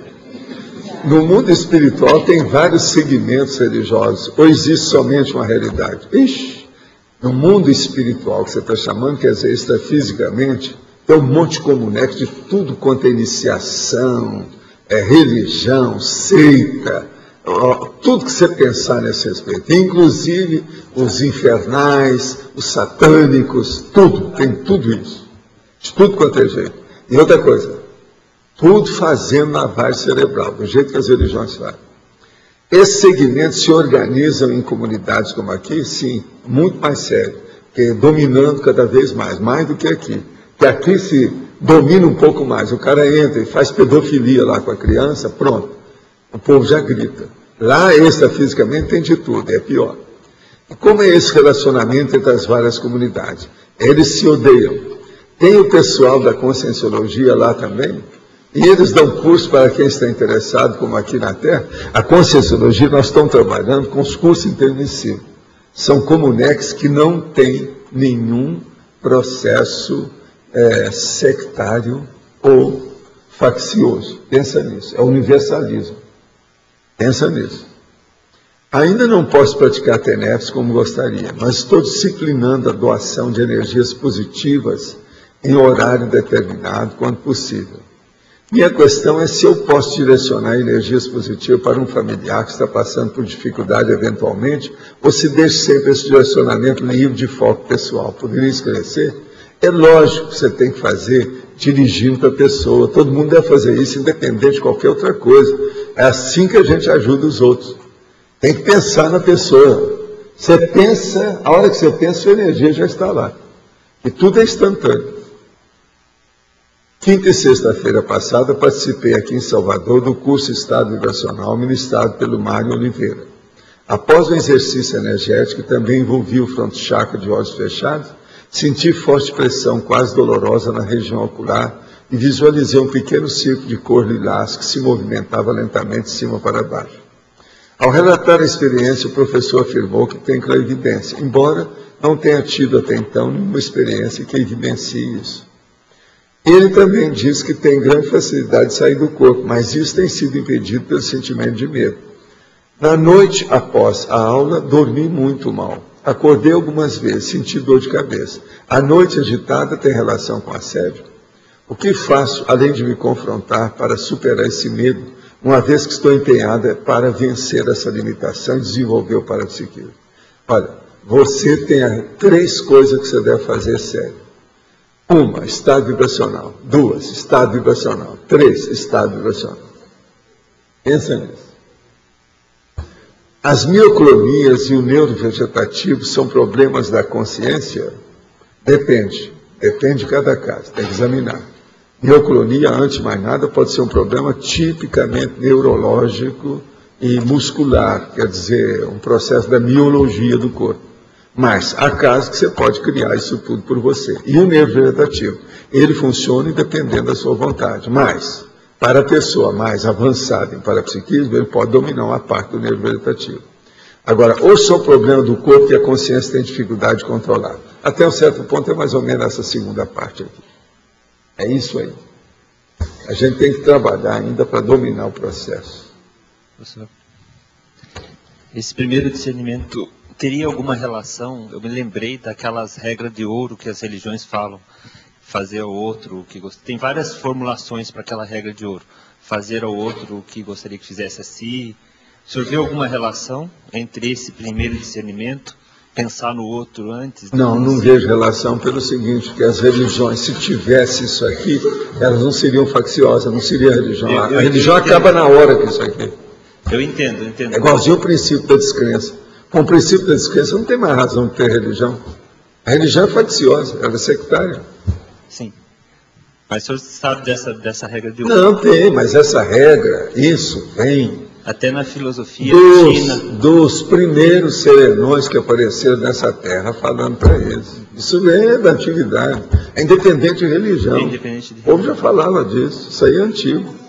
Os textos antigos, as coisas da própria Blavatsky, lá, os negócios todos, já falavam desse negócio. Eles chamam isso de ética da reciprocidade, até porque, na realidade, a pessoa faz para o outro que gostaria que fizesse. Não, é a intraconsciencialidade, a interassistencialidade. Interassistenciologia, ok. Mas o problema não é esse. Olha bem o que é o primeiro discernimento. Eu vou ler. O primeiro discernimento é o ato, a atitude inicial da inteligência evolutiva, na qual a consciência lúcida põe o próprio ego em plano secundário. Tem nada que ver com religião, presta atenção. Exaltando a interassistencialidade, as consciências, sem quaisquer influências religiosas ou místicas. A pessoa não quer saber se ele está recebendo, nem nada. Ele quer ajudar a pessoa, porque sabe que, evolutivamente falando, isso é inevitável. E é um ponto avançado, inevitável. Então, já não tem mais religião. É um processo de evolução, evoluciologia. Acabou. Então, há discernimento, não há mais fé. Ninguém está querendo crença nisso. É a pessoa que decide. Não precisa de ter nem amparador para falar para ela que ela tem que ajudar os outros. Aquilo já é espontâneo. Ela lança a mão na massa. Ela fica prestativa. Ela presta serviço. Ela quer ajudar os outros. E outra coisa, o caminho dela, que esse aqui é o mais sério. É aí que acaba com a religião. Ela não quer fazer mais tacom apenas. Ela faz tacom para chegar a Tares. Isso aqui, antes de mais nada, é Tares que eu estou falando. Tarístico. É um processo tarístico. Trabalho tarístico. Dentro disso aí, Valdo, essa questão até que o Roberto falou, né? Que a religião coloca a regra de ouro, né? Fazer o outro o que você queria que fizesse a você. O problema é que não tem discernimento. Se uma pessoa, por exemplo, é masoquista, ela é masoquista. Não, ela gosta de sofrer. Ela vai começa pelo seguinte, vamos analisar um pouquinho mais profundamente isso que você acabou de falar. Fala aí. Não, então, que se você essa regra... Como é que a religião fala? Que é para fazer ao outro aquilo que você queria que fizesse. Isso é um negocinho. Não, ainda é um negocinho da religião. Disso. Todos eles falam isso. Mas olha, se a pessoa é masoquista... Amai-vos uns aos outros como eu vos amei. O que é que ele está fazendo? Um negocinho. Está colocando o ego dele superior a todo mundo. Isso chama-se autopromoção. J. Cristo. E se a pessoa tem uma condição de masoquismo, ela também vai fazer isso para o outro. Uma vez que ela gosta de sofrer... O ideal seria que o J. Cristo chegasse lá e falasse assim, vamos amar a todas as pessoas, procurando indicar o melhor que nós temos de conhecimento para elas, independente de qualquer outro interesse ou linha de conhecimento. Quer dizer, não tem nada que ver com religião, nem porque isso, nem porque aquilo, nem porque o reino do Deus vem. Está tudo errado isso aí. J. Cristo era um meninão, né? A verdade é essa. Em matéria de mental som. E outra coisa que você falou aí... E não é só eu que falei isso. Há muito tempo o Ernest Renan falou isso, quase mataram o cara. A Hannah Arendt também comenta isso naquela avaliação. Antes dele tinha o Ernest Renan, que era da Igreja Católica. Escreveu Vi de Jesus, de J. Cristo lá. E ele está falando essas coisas, porque ele foi analisar a personalidade humana. Foi um problema, todo mundo é em cima dele. Mas o livro é bacana, é interessante. Para a época, é fora de sério. A Vida de Jesus, do Ernest Renan. Valdo, e na definologia, em tese, todos nós concebemos isso. Agora, o que falta para a gente que só concebe ter o primeiro discernimento? Porque ele não é só um entendimento intelectual, ele é também teático, sei lá. Não, ele é prático, né? Ele é objetivo. Tem que ser efetivada essa assistência, não é só... Pois é, ele é teático. Agora, o que se passa? Ele é teático e ele é tarístico. Ele é da tarde, a tarefa de esclarecimento. O primeiro discernimento é você passar o seu discernimento para os outros. Agora, ele tem Estou dando um resumo de tudo. É que na definição, parece que não... É lógico que eu pensei, o que você falou, eu pensei nisso, mas aqui a definição, ela só fala em... Sim, mas isso é para não estender muito. O que eu falei? Que eu fiz um verbete magro, para o povo começar a entender, pelo menos, o que quer dizer primeiro discernimento. Já é alguma coisa, porque essa expressão não existe por aí. Agora ela tem que ter... Vocês já viram em algum livro a expressão? Quase todo mês eu pergunto aqui alguma coisa. Você já viu essa expressão em algum livro? Não. E ela... Isso aí é superior aos neologismos lá que eu estava conversando com a Lourdes. Entende? A hora que eu trago uma expressão, vocês não leram no livro, desde que seja composta, isso é superior a neologismo. Cada ideia. É o mínimo. Significado. Acepção, O que ela entende, o que é que ela quer expressar? Mas ela também exige, agora é uma pergunta, um nível de interassistencialidade bem sólido, bem, parece, né? Não sei. Bem, aí agora é com a pessoa, ela que vai ver, né? Porque, por exemplo, se ela é fraquinha, por mais que ela queira ajudar, vai ser uma ajuda fraca. Se ela é strong profile, se ela é fortuna, a ajuda dela pode ser maior. E por aí ela vai se fortalecer. Ela tem um nível de interassistencialidade, mas é a partir de certo nível que entra esse primeiro discernimento. Não é isso também? Não. É a partir de certo discernimento que a pessoa vai entender o primeiro discernimento. Uma pessoa que só tem boa vontade e boa intenção, ela nunca vai entender isso aqui. Ainda não está na hora.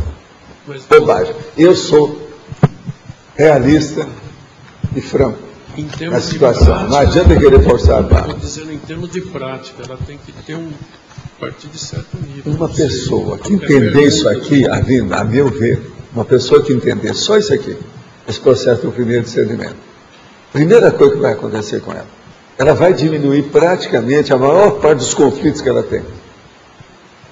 É verdade ou não é? Raciocínio, 1 minuto. Veja bem. Ô, Roberto, veja bem.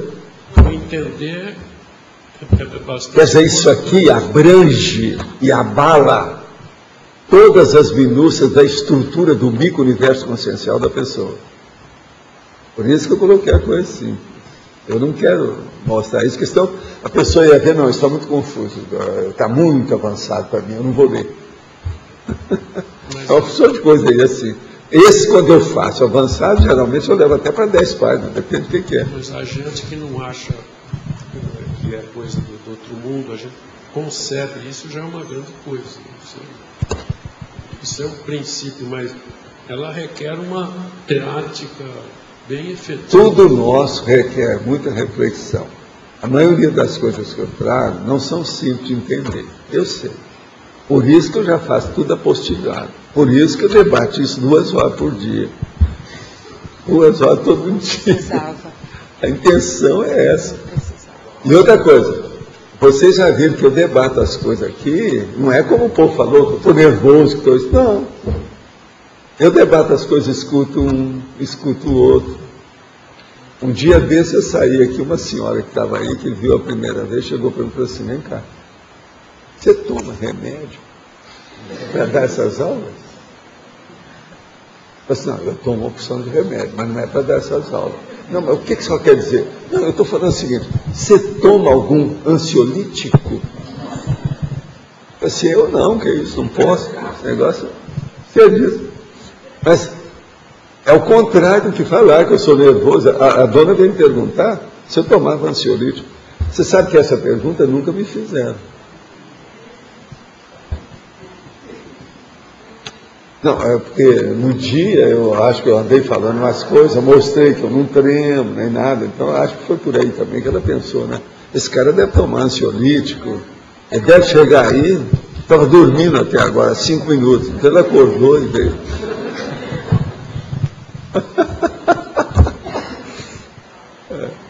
A gente teve curso intermissivo e entendeu essas ideias lá, que a gente chegou aqui, já recuperou a lucidez, já teve o primeiro discernimento. Não é isso, a pessoa já chegou, virou serenão. Entendi. Já tem gente que pensa assim. O primeiro discernimento. Porque não é, Valdo, não é uma assistência instintiva que é a bondade, que a pessoa quer ajudar, é estar lúcido para o que está fazendo. Não, tem um outro que chegou e falou assim, ó, eu fiz curso intermissivo, cuidado, me respeita. Cara, eu vi essa conversa entre dois, lá no Rio.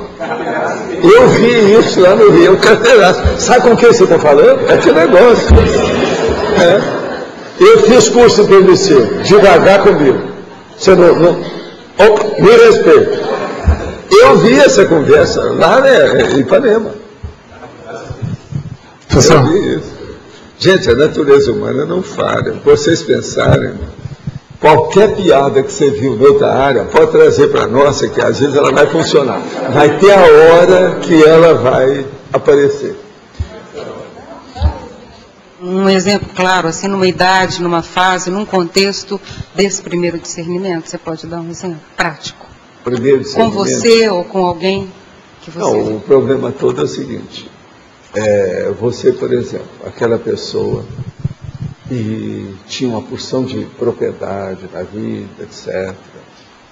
Então, aconteceu uma série de fatores. Ela perdeu tudo, depois ela começou a recuperar, entrou no outro.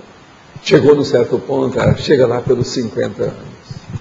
Aí ela começa a falar: bolas, trabalhei tanto, fiz tanta coisa, ajudei algumas pessoas da minha família, mas foi só. O negócio está tudo comigo. Ela começa a raciocinar sobre isso. Aí, lá pela Santa, ela vê o processo da conscienciologia e vem conversar comigo. Como é que é esse negócio de vocês, que eu quero saber aqui uma coisa? Como é que é isso? Aí ela começa a pensar. Uma pessoa dessa, eu não posso falar em curso intermissivo diretamente para ela. Mas, passa uns dias, ela volta e fala assim: vem cá, eu vi esse negócio aí que vocês falam de curso intermissivo. Você acha que eu tenho possibilidade de ter tido um curso intermissivo? Eu falei assim: olha, é um problema para a gente examinar, né? Se você teve, depois de tantos anos, é uma droga. É melhor você não ter tido. Então, eu começo fazendo assim, as piadas. Mas, às vezes, é justamente a pessoa que fez curso intermissivo. Sim. Agora, a pessoa admite os negócios, vê tudo. Então, ele cai no primeiro discernimento. O resto da vida já começa a querer ajudar, vamos ver o que é. São esses que são mais preparados para fazer a mega GESCOM. São esses que, se tiver dentro da área do processo intelectual, são os que vão escrever livro logo. Isso é inevitável. Faz parte do serviço. Vocês estão vendo que eu estou mostrando a opção de ganchos para vocês hoje sobre esse assunto, em várias áreas, de uma maneira assim simples, para se entender esse assunto. É algo de repente, né? Ela cai na real ali que ela mas tem... tem que ir devagar com isso. Isso. Senão, em vez de ajudar, ela morre da cura. Entendi. Pode dar um infarto na pessoa. Pode espantar demais. Tem que ir com calma. Professor, outra associação que eu fiz é quando o senhor fala naquele estágio grupo kármico da interprisão, vitimização, a recomposição, e aí tem a libertação, que seria quando a pessoa faz o egocídio, ela começa a esquecer de si, pensar mais nos outros. E depois ela entra na policarmalidade. Naquele capítulo 700, o senhor fala que isso leva uns 700 anos aí para a pessoa chegar nesse estágio. Às vezes. Então quer dizer que um nível de primeiro discernimento para a pessoa já nascer, ela já vem de um bom período já de investimento. Não, e por isso que eu estou falando isso para vocês que fizeram curso intermissivo. Para as pessoas que não fizeram, não adianta quem está na interprisão, quem está... Não adianta falar na matemática superior para quem está estudando a soma. 2 mais 2 igual a 4. Não adianta, ainda é muito cedo. Isso aqui é para vocês que fizeram curso intermissivo. Agora vocês vejam, esse aqui é um assunto que eu vou repetir, a terceira vez que eu vou falar aqui hoje. É um assunto aparentemente simplíssimo, mas é terrível. Isso aqui é uma marretada na fronte. Divisor de águas, né? Isso aí é que é o divisor de águas entre o antes da TACOM, de todos os rolos, e depois o anticonflito a partir Agora, o pior é essa expressão que eu arranjei, primeiro discernimento. Isso é terrível, gente. Pensa. Primeiro discernimento. Quer dizer, a pessoa não teve distinção de nada, não soube distinguir nada, não soube diferenciar nada antes de chegar nisso. É terrível. Isso aqui, agora, eu vou falar a quarta vez sobre o mesmo assunto, mas agora, uma coisa que eu ia evitar, mas vamos falar, já que vocês estão começando a compreender o assunto. Isso aqui, gente, é xingar praticamente 80% da humanidade de burro. 80% da humanidade você está xingando de burro. A humanidade é constituída de burro, burraldo, burrito, burraldo. Isso aqui é terrível. Eu estou só falando isso, que isso aí seria o que eu estava evitando para falar para vocês. Mas pense se não é.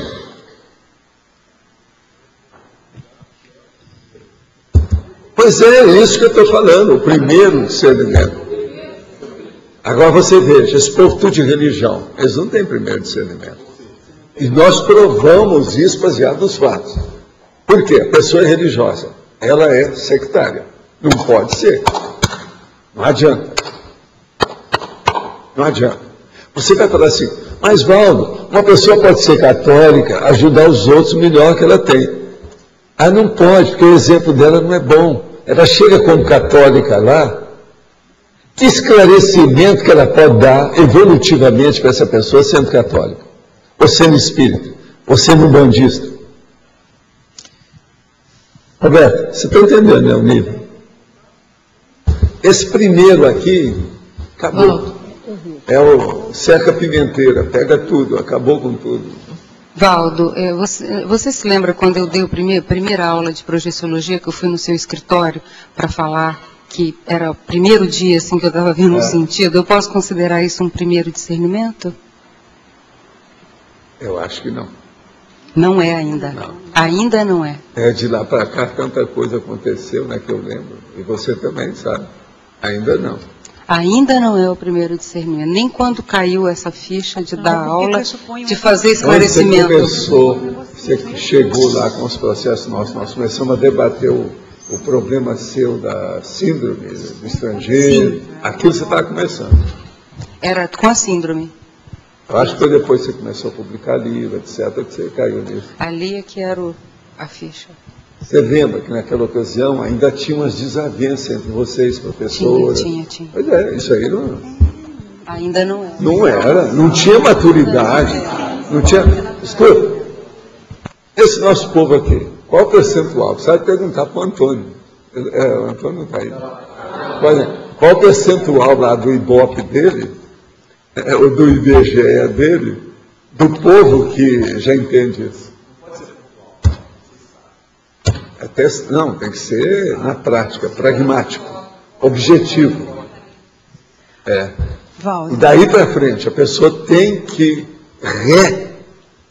requalificar-se. Ou seja, ela tem que vamos dizer, chancelar aquilo, chancelar de novo, o tempo todo. Senão, como é que é? Enquanto a gente tem o egão, a gente ainda não tem o primeiro discernimento. Acho que o ponto sério é o egocídio, né? O ponto de virada, né? Enquanto você tiver a priorismose, também você não tem. Enquanto você tiver qualquer coisa que você esteja defendendo demais, com paixão, acabou, não tem. Não pode ter paixão nisso. Valdo, então a proposta do conscienciograma é direcionar a gente para esse primeiro discernimento, né? Aplicar, vivenciar... Mas agora, não pode falar nisso de cara com a pessoa, porque ela não vai entender niente. Ô, Valdo. Tem que esperar, essa coisa é com calma. Mas não pode ter tido o primeiro discernimento e voltar... E a vovozinha? Vai bem. Olha lá. Você já ia falar a vovozinha para ela, não ia? Eu já ia falar a vovozinha. Agora, quando eu for falar a vovozinha, eu passo para você, você fala. Virou grande. Eu vou chutar para você a bola. Mas é isso que eu estava falando, que tem que ser algo contínuo, não pode ser uma extrapolação só. Não pode voltar atrás, gente. Não tem regresso nisso. Não pode regredir. Pela lógica, é se esse é o primeiro discernimento, e a gente não chegou, quem não chegou, é que ainda não teve discernimento, né? É lógico. Não tem. Porque esse é o primeiro. Então, todos os outros discernimentos são para inglês ver. São pseudo-discernimento, ou são discernimento, entre aspas, que parece, mas não é. É uma coisa que não é o essencial ainda. Não, porque fala assim, é o óbvio, mas é muito sério a gente pensar que para valer mesmo a gente ainda não teve discernimento. Pois é. Agora, gente, isso é assistência tarística e irretocável. Isso é o primeiro discernimento. Agora aqui, no livro Projeciologia, o senhor afirma que já houve raras análises laboratoriais da composição estrutural do ectoplasma.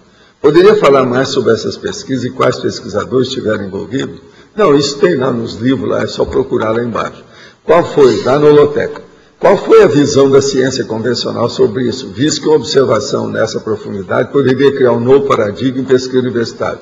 Nada, isso não criou nada, não faz nada. A ciência só vê aquilo que interessa para ela naquele momento, ou seja, aquilo que dá dinheiro, que ganha prêmio Nobel, que apareça, que arranja mais subsídios para outras pesquisas, etc. Seria a ciência noética uma tentativa de reciclagem da ciência mecanicista, objetivando já um novo paradigma? Pela expressão é isso. Até agora ainda não vi nada. Nem a parapsicologia mostrou qualquer coisa nesse sentido. A parapsicologia se acomodou muito na ciência convencional. Está indo no vácuo da ciência convencional. Mas, a gente, você sabe, esperança é a última que dessoma, né? Vamos pensar positivo, ver se isso melhora. Agora que me desliguei do Vale do Amanhecer, aquela pessoa lá, como ajudar as pessoas que me procuram para ser ajudadas? Muitas me procuram reclamando de fenômenos espirituais, de obsessão, de doenças sem explicação médica, antes de as indicar para o centro espírita e para o Vale. E a maioria encontrar conforto. E agora, como faz para ajudar nesse novo caminho que escolhi? Moro em Diamantina, aqui não existe IPC, o mais próximo fica 7 Lagoas, 220 quilômetros. Que tal você começar a fazer o estado vibracional com essas pessoas e dar uma indicação do problema? Outra coisa, existem alguns livros nossos que podem te mostrar o que você deve fazer. Qualquer coisa, leia o Projeciologia, por exemplo, que lá tem as indicações. Você pode superar isso tudo. Veja, você está numa bela crise de crescimento. Parabéns. Você vai crescer muito com isso aí. Na primeira parte de Enfatologia, eu poderia falar mais sobre o ato de desatar a estrutura do próprio ego. Quando a pessoa diminui o egão, então fica com eguinho. E ele olha a humanidade. Então a humanidade fica uma humanidade dona, grandona. Isso é que desatar a estrutura do próprio ego. É correto afirmar que toda ideia nova já está disponível na dimensão mental somática e ao acessá-la está mudando o nosso patamar de desconhecimento para um desconhecimento já existente? Podemos dizer que não criamos o novo, mas nos habilitamos a compreendê-lo? Olha, você lembra, você é uma pessoa que me conhece há muitos anos, você lembra o que eu falava? Que das ciências todas até agora é só descobrir uma coisa, a neologística. Você lembra disso? Estava aí com a gente. O que pode significar quando saímos da TENEPS numa condição pior do que quando entramos? Significa que você não estava na TENEPS, você estava no assédio. Na cara. Ao prestar assistência, devemos mencionar as consequências kármicas a qual a pessoa estará sujeita se seguir tal caminho, ou isso é para apelar para a emoção? Olha, às vezes é necessário ver o que você fala para esclarecer a pessoa. Aí é que você tem que explicitar o caminho dela, o que é, como é que é. Mas agora, consequências kármicas, a gente deve falar quando a pessoa tem gabarito para entender. Isso às vezes é importante, faz parte do trabalho tarístico, da tarefa de esclarecimento. Olha se a pessoa está no nível de entender esse esclarecimento. Estou iniciando os estudos da Conscienciologia. Como posso tratar o assunto de J. Cristo? Quem foi ele de acordo com suas experiências? Atua hoje como auxiliador terrestre? Olha, eu não sei, se você ficar sabendo, você me avisa. A única coisa que a gente sabe aí é que ele teve uma vida de judia, ou seja, uma mulher judaica. Outra coisa, hoje eu quero a gente lembrar aqui de uma pessoa que está aniversariando e que tem nos ajudado muito, a grande personalidade, muito forte. É o Eliel Queiroz. Deve estar. Ele está no estúdio, está lá trabalhando. Hoje ele está completando aí os seus 20 anos. Né? 20 anos de trabalho, é isso? Agora a gente aqui, me mandaram também aqui.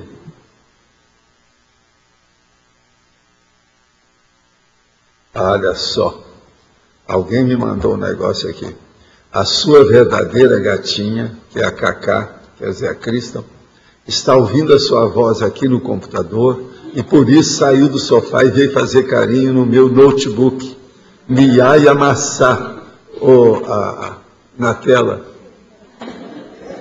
Ela sabe discernir com certeza, mas sinto informar que ela não desatou o nó das bolinhas de pelo branco. Graça. Quer dizer, a gatinha se escuta a voz da gente, você sabe que gato e cachorro é assim, né? Escuta a voz e ele vai lá. Ela ligou, está ouvindo a tertúlia lá pelo computador. Eu sei que ela estava no meu escritório. Ela saiu então do escritório e foi para o escritório da Graça. Atravessou o corredor e foi. Está na cara. Agora, ela faz isso, sim. Ela é terrível. Ouviu qualquer coisa, está em cima. Entende como é que é? Gatinha é viva. Professor, qual foi o primeiro discernimento do senhor? Quando foi? Meu primeiro discernimento? Isso. Eu vou te contar. Foi anteontem.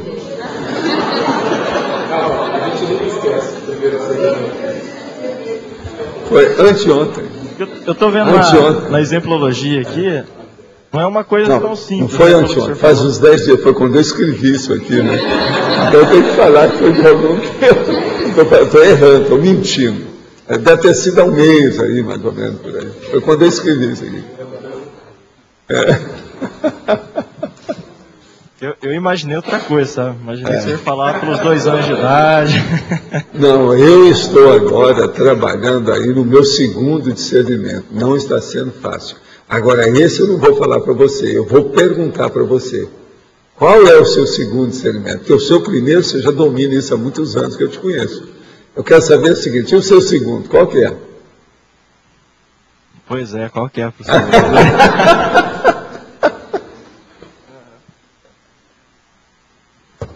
Esse golpe que eu dei chama-se contra-pergunta. Entendeu? Eu fiz o golpe da contra-pergunta. Passei a bola para ele. Às vezes é necessário. Né? Tendo um problema desse, é óbvio. Agora, pelo menos eu falei a verdade. Faz mais de mês, eu acho, que eu fiz esse verbete. Não faz? Eu sei que sabe aí dessa. Faz muito mais de mês. Agora, ó. Com o tempo, a gente pode enriquecer esse verbete, colocar uma opção de coisa nele, sabe? Aditivos, etc. Né? Gasolina azul, opção de coisa. Para clarear mais ainda. Né? Valdo, queria saber qual foi o seu primeiro discernimento. Pois é isso. Esse é contra da contra. Pois é. O meu primeiro discernimento parece que foi na época que eu era protozoário. Então, para escapar de vocês que eram protozoários, que estavam me perseguindo. Então eu escapei pela esquerda, lá de cá. Ô professor, pelo jeito, o primeiro discernimento que eu entendi até agora, então quando a pessoa começa a fazer realmente assistência a TARES, né? Que ela dá aquela guinada e ela esquece dela. Você entendeu agora, né? Entendi. Então tá ótimo. Agora, é isso que eu queria. Assim, agora assim, não tem, é claro que não tem um limite de idade, depende de cada consciência, do patamar evolutivo dela. Agora, ó, vocês já viram que eu estou falando bem devagar hoje, para ver se o povo entende, vocês já viram? Eu já comecei com a cadência. O enumerador falou para mim assim, fala bem lento hoje, porque senão ninguém vai chegar na profundidade que você está querendo expor. Entende? Sabe por que a dúvida? Vocês notaram que eu comecei cadenciado, falando 30 de maio de 2020. Foi ele que falou para mim. Agora, eu penso que não foi por causa de vocês, não. Vocês são autogabaritos. Eu divido as consciências. Foi divido as consciências. Viu, professor? É porque o senhor não, comentou... mas ele pediu para expor isso aqui com calma, divido as consciências mesmo. Ele pediu. O senhor comentou sobre a Malo, né? Depois que ela fez o livro dela, estava trabalhando o livro. Eu falei, então, se ela já produziu o livro e teve o primeiro discernimento depois, eu falei, só nem ela já produziu os livros. Então, os livros. Isso, né? Muda muito. Então, aí que eu vi que o negócio é bem mais complexo. Daí. Pois é. Muito mais além. Eu estou esperando você. Vamos ver, chegou lá. Cadê o livro? Cadê o livro? Vamos aí, estou aguardando. Meus olhos estão aqui, ó. Estou de óculos, está ali, ó. Pronto. Ó. Cadê o livro? Mas é isso, minha gente. Ajudar os outros nem sempre é fácil. E o maior obstáculo é o assistente. O maior obstáculo da ajuda interconsciencial é o assistente. Não adianta arranjar desculpa. É sempre o assistente. Na antagonismologia, o senhor explica aí o que é o nó e o que é os nós, né? Aí esse nó, da hora que eu vi inicialmente, eu pensei que fosse mais a interprisão. Do jeito que você está colocando aqui, é para a gente deixar o ego para lá, resolver bem todos o egão é um nó. O egão é um nó de tal maneira que ele mexe no umbilical chakra. Por isso que a maioria das pessoas tem um umbilical chakra bloqueado.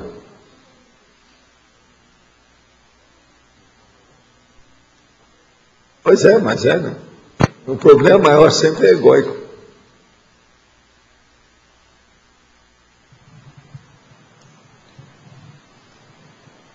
Agora veja. É isso mesmo, então. Porque agora, você vai falar com uma pessoa que ainda não entende disso, ela fala assim, Paulo, quando você fala nós, quer dizer que todas as pessoas são nós. E eu sou só um nó. Elas são vários nós simultaneamente, cada uma delas.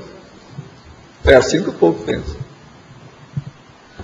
Tem gente que fala assim, mexer com os outros é muito difícil. É tanto que eles falam que a profissão mais difícil que tem é aquela que tem contato com o público. São os nós. Quando o senhor colocou aqui a sai do nó e vai para os nós. Agora, até um certo ponto, esse nós, às vezes, vale. Aí eu coloquei as outras consciências, os compassageiros evolutivos, a humanidade, a interassistencialidade, a autoevolução. Esse antagonismo é outra paradoxal. coisa, eu falei autoevolução. Então, autoevolução. Esse antagonismo é um antagonismo paradoxal, né? Porque tem a diferença. Não, é para a pessoa pensar tudo. Aqui tem tudo que você pensar. Tem piada, tem coisa séria. O ideal seria que a gente sempre fizesse isso, mas nem sempre é possível. Nem sempre é possível, porque às vezes pode dar processo de baixo calão, etc. Esse aqui não dá nada. Por mais que a pessoa entenda, ela não sai disso. Por isso que eu coloquei. Quando o senhor falou que a gente vai entender, se entender esse verbete, vai entender, vai diminuir bastante assim, a autoconflitividade, é porque na hora que entender que todos os nós que eu estou falando, são problemas da gente aqui. Você já viu lá em Portugal, aquele lugar da antiga fortaleza, lá perto da IAC, aonde tem o negócio do... Depois de vós, nós. Lembra? Toda a fortaleza está circundada com o desenho das coisas todas. E é isso que eles falaram. Depois de vós, nós. É isso aí também. Até um certo ponto o processo é esse. Foi assim que eles liberaram o processo de Portugal, a política de Portugal. Através daquilo. Aquele processo lá. Professor, aqui em cima no D, à sua esquerda aqui. À sua esquerda, professor, aqui em cima, no D. Professor, o professor tem algum exemplo de consciência que você considera terem chego a esse primeiro discernimento? Ah, sim, eu tenho uma porção. Por exemplo, os meus amparadores, os evoluciólogos que eu conheço, os seres despertos de alto nível, serenões que eu conheço, todos eles já chegaram. Agora eu entendi bem.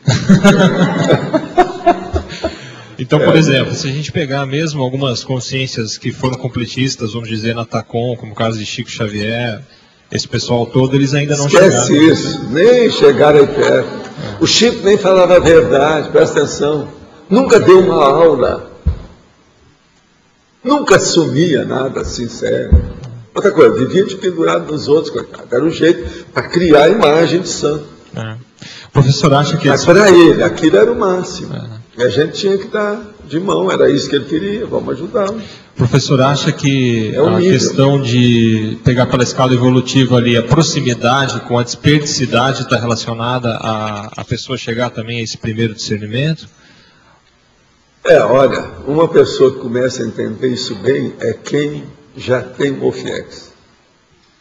Aí ele não consegue sustentar um OFIEX sem isso aqui, não. Está difícil. Porque o FIEX é um luxo, né? Evolutivo. Porque é uma consciência que tem um processo extrafísico, situado, bem colocado. Quer dizer, é das coisas mais difíceis que tem aí. Claro. O FIEX. Certo? Não, a mini peça é o mínimo do início, do princípio, do começo, para começar a conversa. Agora, o FIEX exige mais do que a mini peça. Não, a minha dúvida é em relação à desperticidade, se ela viria antes ou depois do primeiro discernimento. Aí é a pessoa que sabe, pergunta para ela. Porque eu fiquei pensando que de repente ela só chegaria o problema é o já seguinte, depois. umas pessoas, Adriana, as pessoas podem ter tudo de fachada. Eu sou serenão. Sim. E acabou. A pessoa não chegou e me falou, não, meu tio é serenão. Falando na desperticidade agora, real, eu cheguei lá, o cara estava bebendo cachaça. Também é. Professor, está um pouquinho difícil esse seu serenão. Ele abriu a sessão para a gente. Entende? Então, tem muita fachada, muito rótulo, muita aparência, muita maquiagem. Tem que dar uma de mão nisso. Valdo. Sim. Agora é de verdade. Por que é o efeito anticulpa da atitude retocável? Na efeitologia. Vamos ler. Última linha do detalhismo ali na primeira página. O efeito anticulpa da atitude irretocável. Isso. O problema é o seguinte, quando você toma uma atitude, uma postura, você se manifesta de uma maneira inteiramente cosmoética, você não tem nenhuma culpa com isso. Nunca vai te dar culpa de nada. Você não está entendendo o quê? Eu não estou entendendo você. Eu acho que o antes que não está entendendo a culpa. Dormir tranquilo, você não tem nada. É anticulpa. Aparentemente a atitude irretocável poderia gerar culpa? Porque se você está falando do efeito explica para você.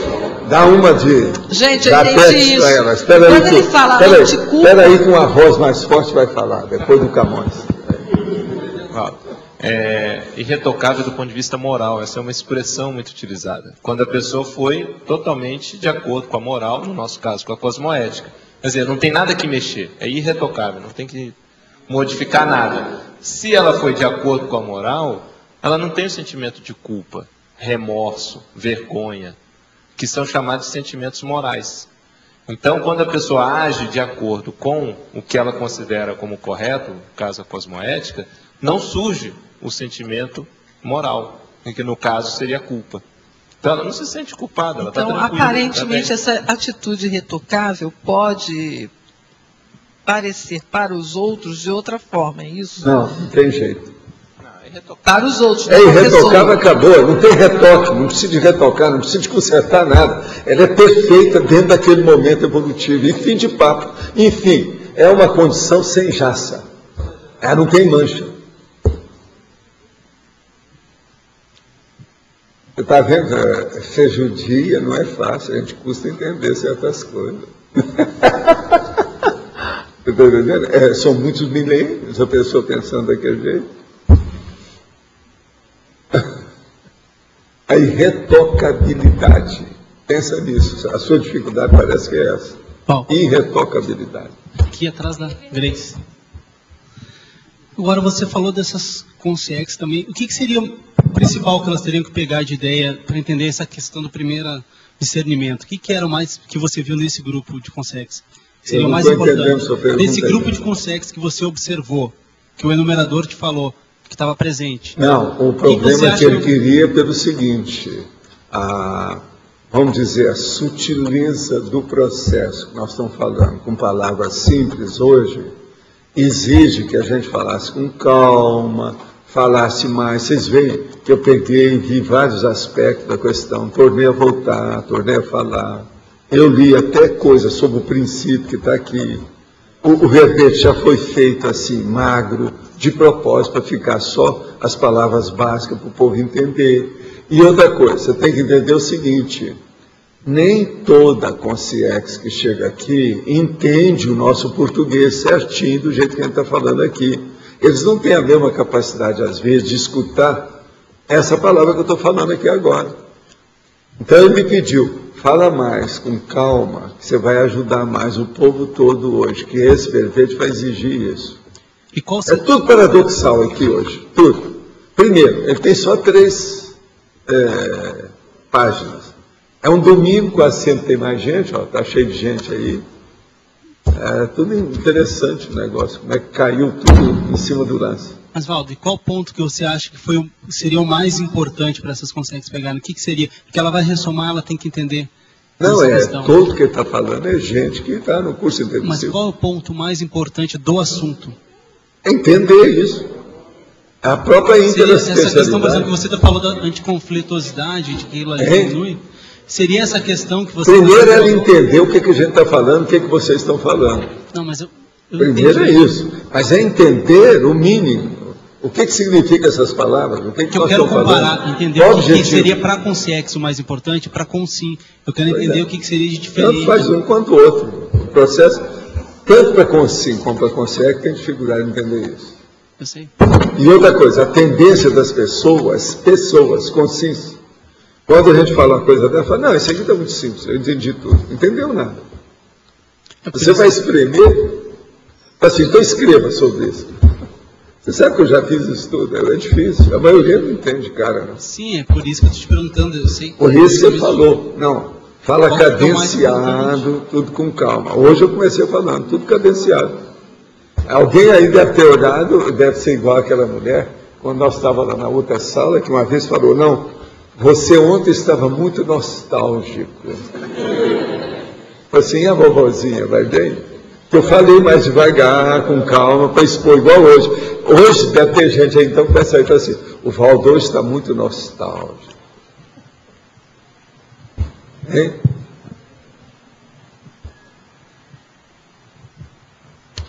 Estou concentrado, minha filha, com a opção de que eu tenho 3 verbetes lá na minha fuça, sabe, na testa. Então, eu preciso trabalhar, né, com aquilo, né? Como é que faz? E hoje eu não trabalhei no escritório. Sabe como é que é? Eu trabalhei de manhã. Eu estive primeiro lá embaixo, depois subi, trabalhei de manhã.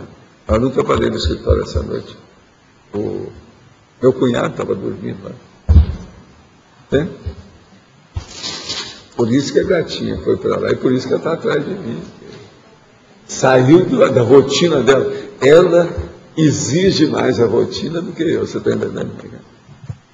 Por isso que a Graça viu isso. A Graça assustou, senão ela não teria escrito isso. Mas a Cristo é capaz disso. Ela é desse jeito mesmo, o jeitão dela. Vai em cima, pesca tudo. Parece assim uma espécie de guarda-costa, sabe? Ajudante de ordens. É um negócio esquisito. A tendência, o attachment que tem, né? Quem tem razão é aquele Lawrence que escreveu sobre esse negócio. O processo do imprinting. O imprinting, não é isso? Entendi. Então, os nossos comerciais, por favor. Obrigada. As pontuações da tertúlia de hoje foram 123 assinaturas no livro de presença, 20 perguntas presenciais, 21 perguntas respondidas online, 47 votos presenciais, 17 votos online. Hoje temos 5 recados. Cristina Aracaki, Fórum da TENEPS, Marcos, Sessão Pipoca, João Paulo, com 5 Baia, Igor, Pesquisa TENEPS, Daiane, Cursos do Inverno do SAEC. E antes, junto com a Hernani, que está representando o Epígrafe, que todos os meses está doando um livro para ser sorteado entre os amigos da enciclopédia. Pessoal, vamos fazer então hoje o sorteio do livro Rumo ao Infinito, que é o autor que estava aqui ontem, fez um talk show lá na livraria, foi muito legal. Ele fala sobre as pesquisas espaciais, sobre astronomia. Tá? Então, um livro muito bacana sobre divulgação científica. A gente tem aqui os números dos amigos. Eu vou tirar o número aqui e a gente vai ver o nome da pessoa. Número 39.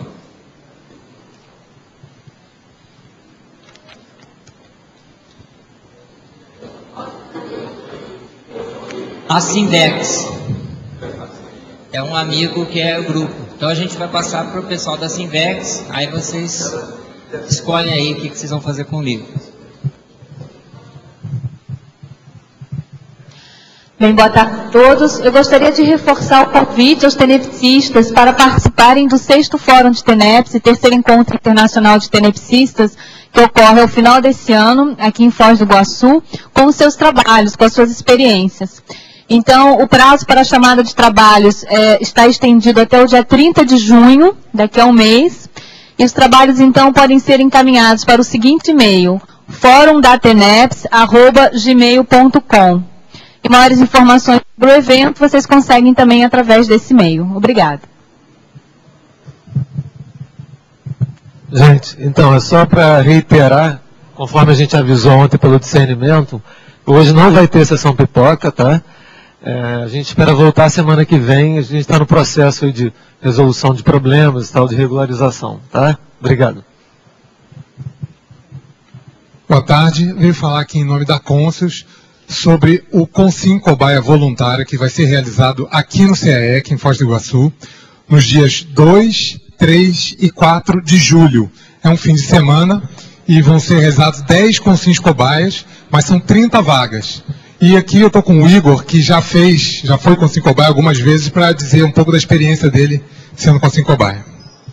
Então, pessoal, já tive a oportunidade de ficar 2 anos na Consus, fazendo estudos conscienciométricos, e eu assino embaixo do que o João Paulo falou. Eu acho que a questão do Consim Cobaia é uma das coisas que mais impulsionam a pessoa a ver os seus gargalos evolutivos, os seus erros, né, e aquilo que falta também.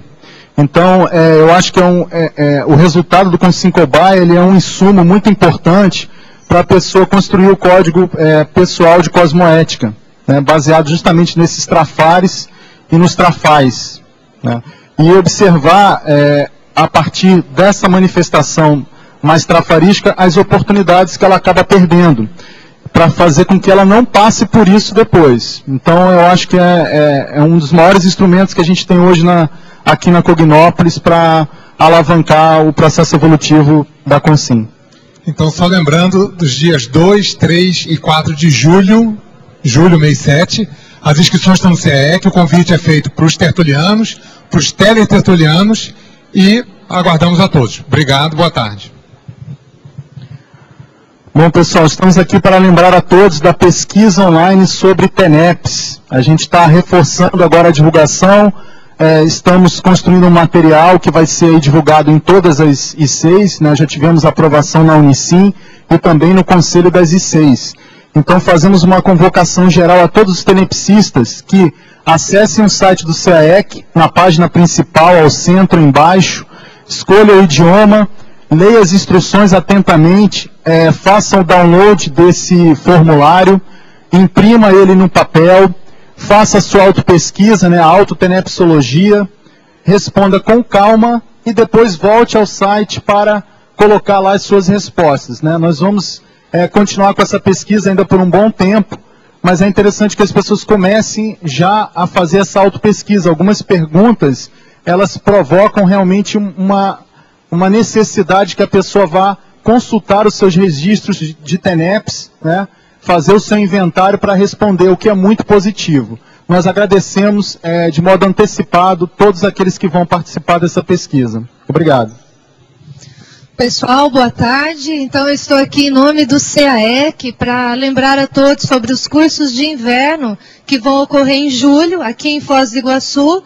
Em especial, eu gostaria de divulgar 2 cursos. O primeiro deles seria o curso Mega Fenomenologia na Desperticidade. Esse curso será realizado aqui no Tertuliário com o professor Valdo Vieira. Quem tiver interesse em saber mais, o verbete Mega Fenomenologia na Desperticidade, ele encontra-se disponível no site das tertúlias.